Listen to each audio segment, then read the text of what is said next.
High above war-torn Europe, the cockpit was a furnace of noise and fear, a tiny, fragile world suspended between life and death.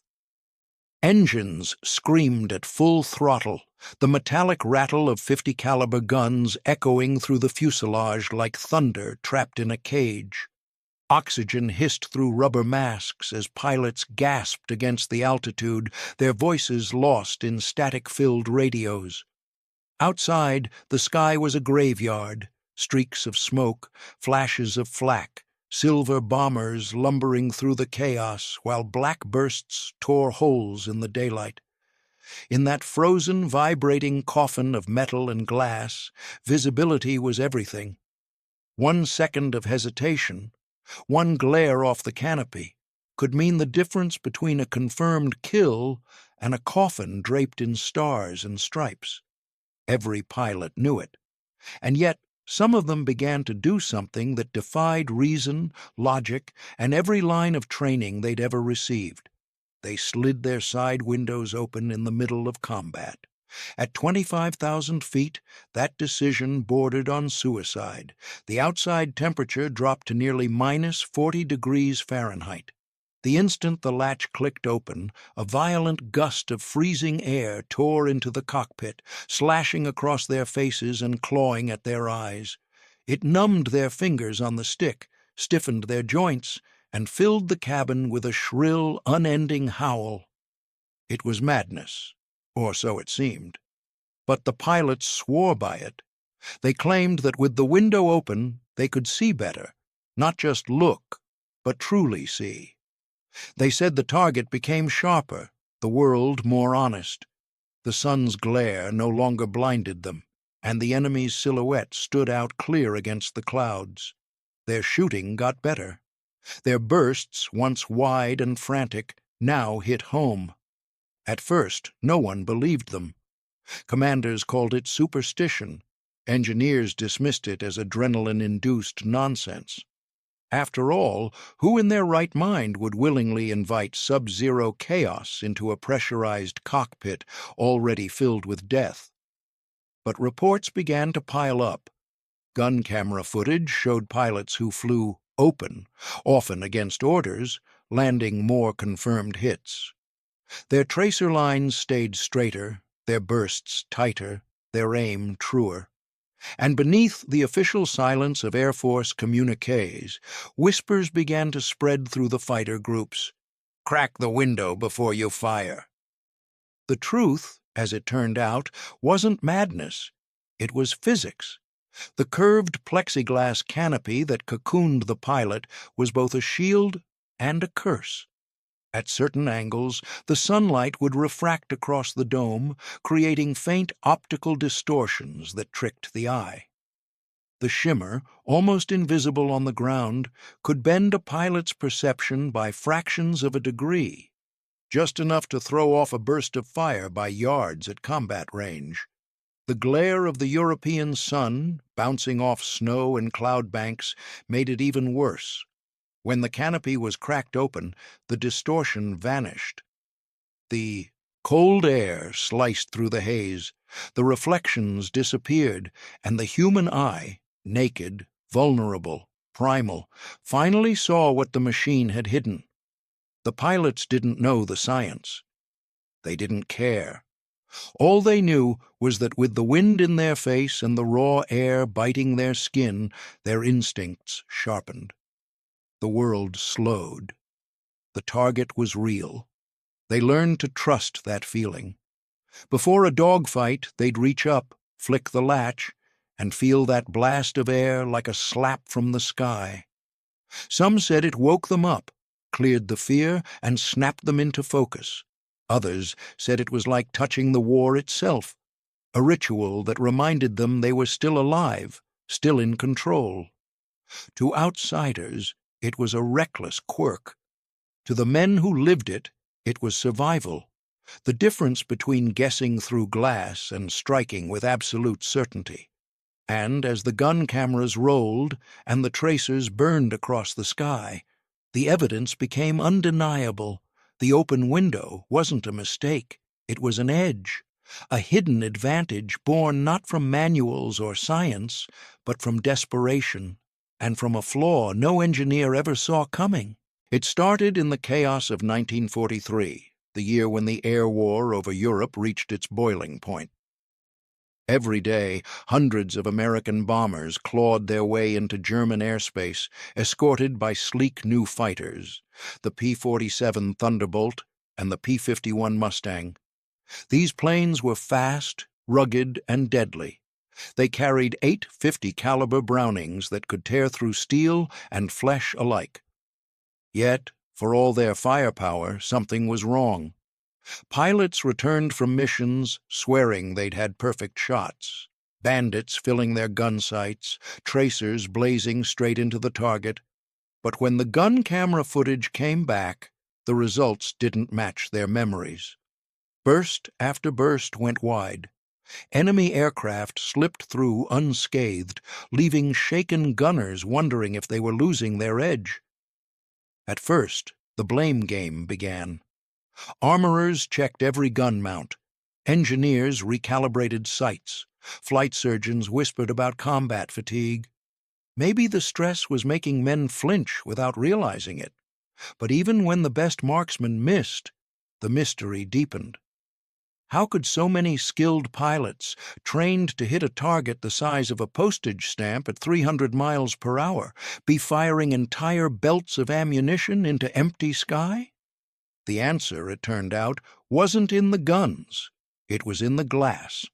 The new canopies, made of curved plexiglass for better aerodynamics and all-around visibility, looked like marvels of engineering. But under the wrong light, they betrayed their purpose. Sunlight bouncing off the clouds scattered across the canopy's curved surface, bending the pilot's perception by tiny, almost imperceptible degrees. What looked like a perfect lead on an enemy aircraft might in reality be inches off. And at 500 yards, an inch was the difference between victory and vapor.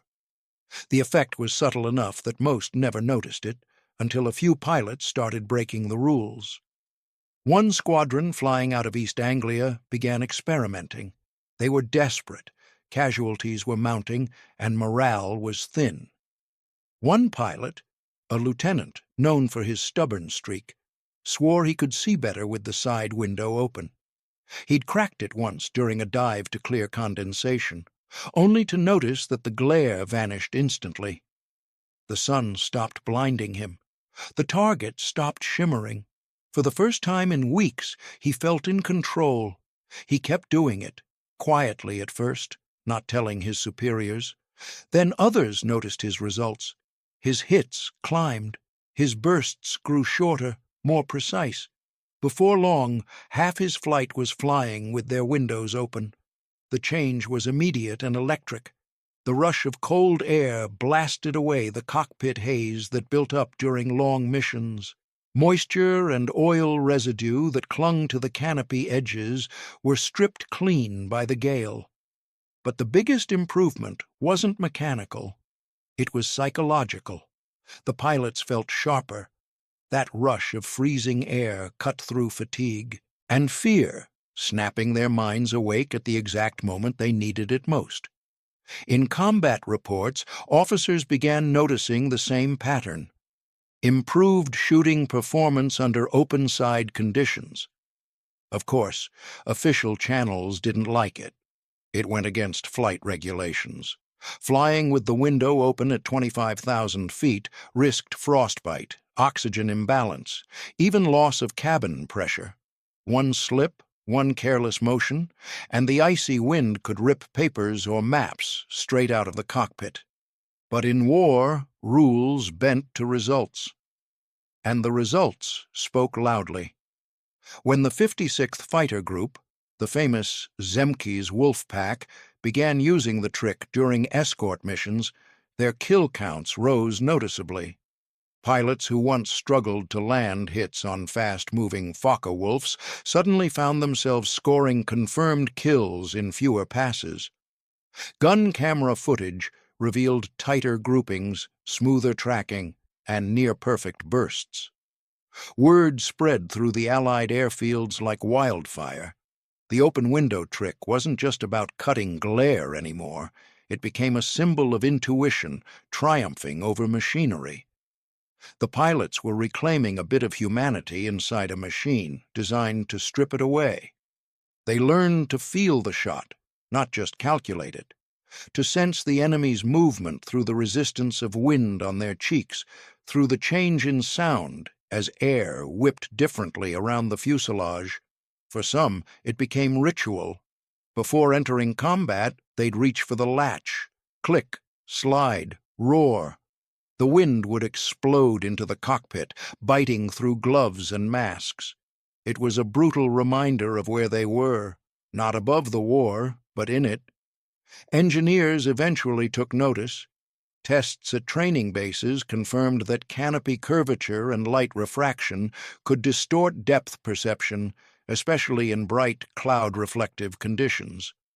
The solution was simple on paper: anti-glare coatings, new angles, better materials, but on the front lines, those fixes would take months to implement. The pilots didn't have months. They had the next sortie. So they kept doing it, opening their windows, freezing themselves half to death, because it worked. By late 1944, it wasn't just rumor, it was quietly encouraged among veteran flyers. Manuals never mentioned it, but flight instructors hinted at it during briefings. If you can't see your target, trust your instincts, and trust the air. Those who survived remembered the sensation vividly. One pilot later wrote, "It felt like flying without armor. The wind was raw and alive. You could smell the cordite, the fuel, the war itself, and somehow that made it easier to aim." In the brutal calculus of aerial combat, every fraction of advantage mattered.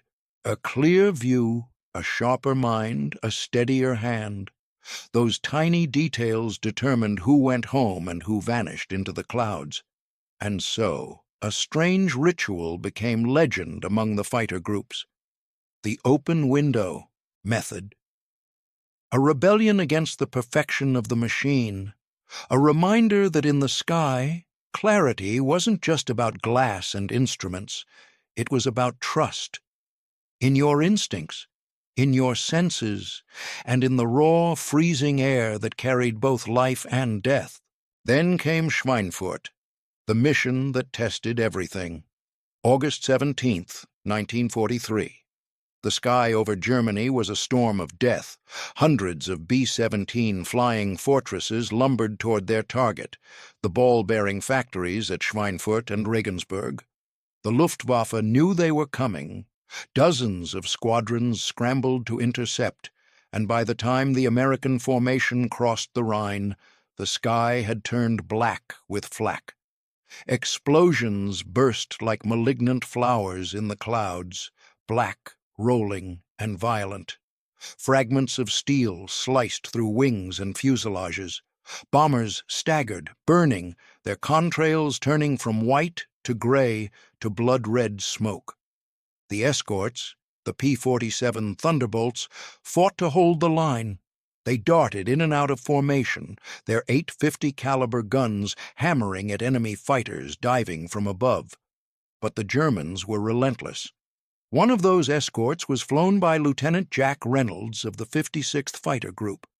His Thunderbolt shook violently as he dove toward a Messerschmitt that had just torn a bomber's tail clean off. The flak bursts flashed against his canopy like lightning. The glare blinded him, just for a second, and in that second the Messerschmitt slipped away. Frustration surged through him. His heart pounded, his oxygen mask fogged, his gloves slick with sweat. He couldn't see, not clearly, not through the shimmer of sun and the distortion of curved plexiglas. Then he remembered something another pilot had whispered the night before in the mess hall. "Crack your window. It'll clear your eyes." It sounded insane then. It still did now. But with the sky collapsing around him, he had nothing left to lose.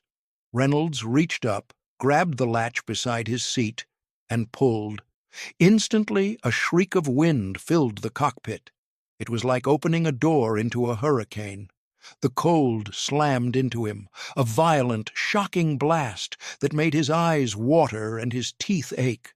But as the fog and reflections vanished, so did the haze in his head. Suddenly, the Messerschmitt was there again, sharp, real, framed perfectly in his gun sight. He eased the trigger. Short bursts, controlled and measured. The tracers laced across the sky, converging neatly on the German fighter.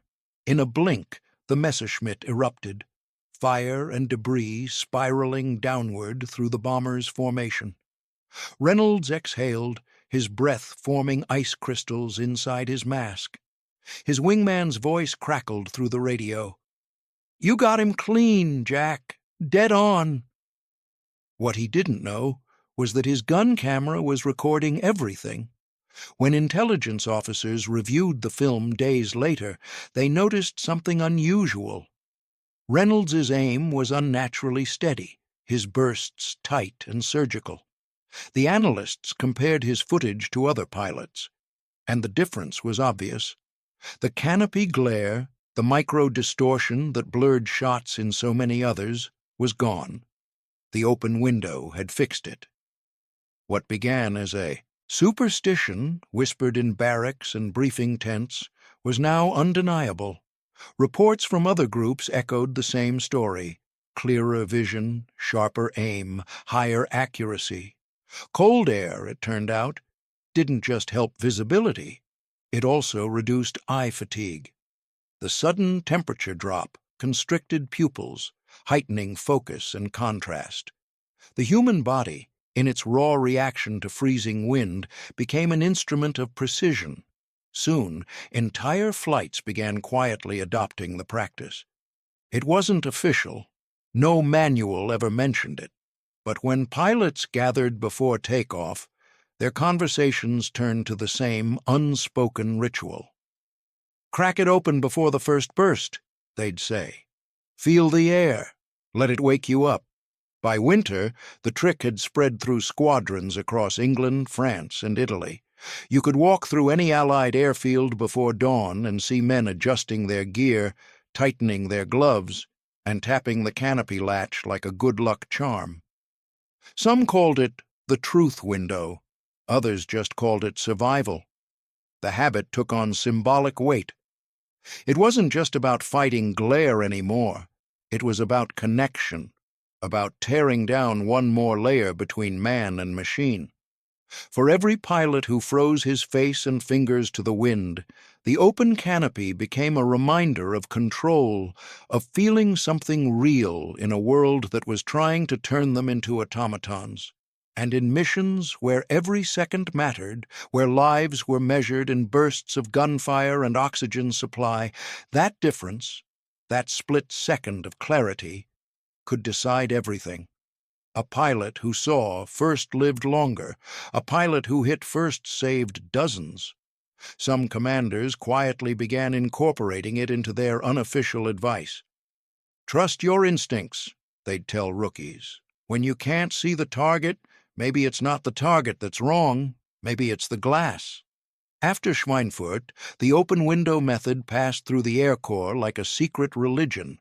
It wasn't in any report, but it was written into the muscle memory of every survivor who'd felt that freezing air against his cheek and lived to tell the tale. Men froze their hands to metal, cracked their windows open mid-dive, and risked everything for just a few inches more of truth. Because in the skies above Europe, in that thin blue void where death came faster than thought, clarity was everything. And sometimes, seeing clearly didn't mean trusting the instruments or the design. It meant trusting yourself. In a war decided by seconds, the smallest act of defiance, a pilot opening his window against the storm, became a weapon all its own. When the war finally ended, the skies over Europe fell silent. The contrails faded, the smoke cleared, and the sound of engines that had once shaken the heavens was replaced by something almost eerie: peace. The men who survived returned home carrying with them habits and memories that didn't fit into civilian life. Some boxed up their uniforms, some never spoke about what they'd seen, and somewhere in that silence, one of the strangest little secrets of the air war, the open window trick, vanished into obscurity. It was never written into manuals. No training syllabus ever mentioned it. There were no engineering bulletins or after-action memos crediting it with success. It existed only in the memories of those who used it, a ghost tactic, passed from veteran to rookie in the quiet before takeoff, scribbled in margins of logbooks, or shared in the dim light of base canteens between coffee, fear, and exhaustion. "Crack your window before the dive," they'd say. "Feel the air. Trust the cold." And for those who tried it, it became more than a trick. It became a ritual. They called it flying by feel. But those words meant something deeper than they sounded. In an age when machines were beginning to dictate the terms of survival, flying by feel was rebellion, a reminder that technology could not replace instinct, that no sight, scope, or instrument could substitute for the human pulse beating behind the stick. The war had been fought by numbers, speed, altitude, kill ratios. Yet up there, inside that trembling cockpit, survival came down to something far more primitive: the ability to sense, to adapt, to feel the world beyond the dials. For many of the pilots, opening that window wasn't about physics anymore. It was about connection, the blast of freezing air, the sting of frost on their skin, the roar of the sky tearing past. It reminded them that they were still human. Machines dulled the senses, but the cold brought everything back: the heartbeat, the breath, the awareness of being alive. It stripped away the illusions of distance, of control. It was dangerous, irrational, and deeply personal, and somehow it made them better. Years later, when veterans gathered at reunions or air shows, they spoke of it like folklore. A quiet grin would spread as one mentioned it, and another would nod, remembering. "Yeah," they'd say, "I did that too. Froze my face half to death, but hell, I could see everything." It was a small thing, a flick of a latch, a gust of air, but it represented something vast, the refusal to surrender completely to the machine. In many ways, it symbolized the paradox of the Second World War itself, the collision between industrial perfection and human imperfection, between the cold precision of technology and the chaotic spark of intuition. The open window was that spark, a human heartbeat breaking through the hum of machinery. As time passed, the lesson outlived the tactic.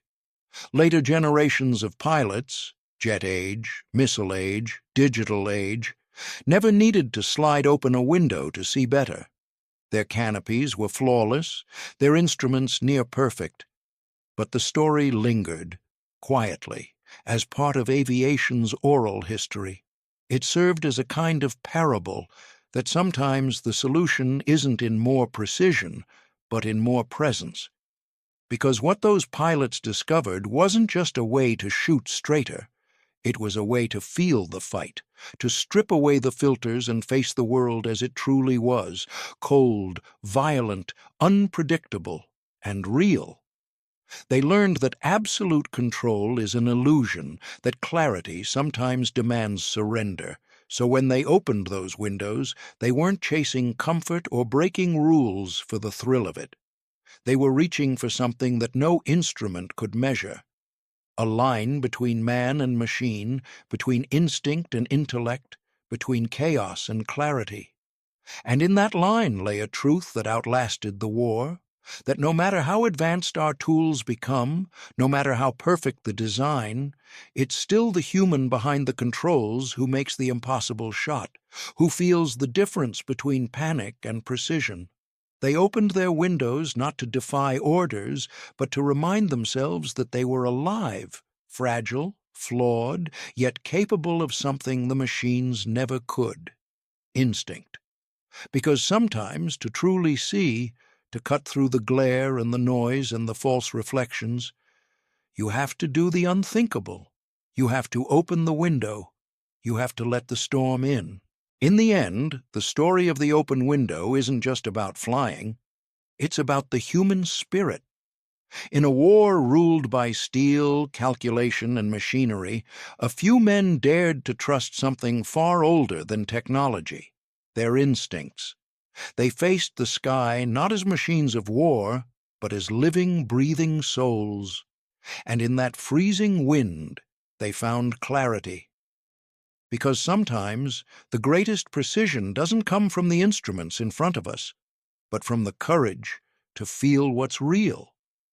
If stories like this move you, stories of courage, innovation, and the human heartbeat inside the machinery of war, then make sure to subscribe. Every week, we bring forgotten moments of World War II back to life. One decision, one heartbeat, one open window at a time. Subscribe now and join us as we uncover the human side of history, where every detail tells a story, and every story reminds us why it mattered.